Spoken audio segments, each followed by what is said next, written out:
Well, here we are on day number 28, and I put up the last second floor wall here. And this is the easiest of all walls because there's no windows in it.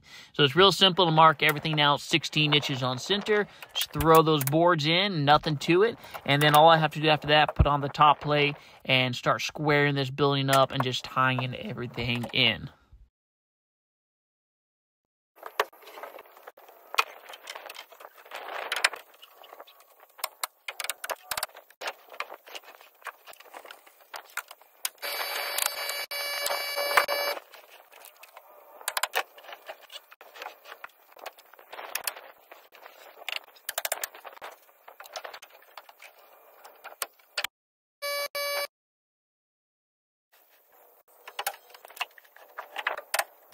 Now that I've got this last wall finished up, I can start grabbing those 32-foot I-Joists and start putting them up.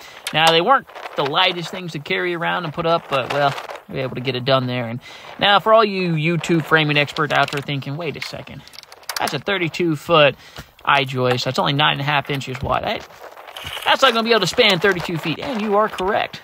I'll actually have 2 load-bearing walls underneath it, but because I have to put my roof up before I put my subfloor and finished floor down, I got to put these up first, and then, but I'll put some support underneath it when I start putting the subfloor on top of it, but it won't stay 32-foot span for a while. It will have some support underneath it. But for now, this is the easiest way to do it, and just carrying these guys one at a time, lifting up one end, putting up the other end, making sure, going back and forth. Should be nice to have 2 ladders here, but where's the fun in that?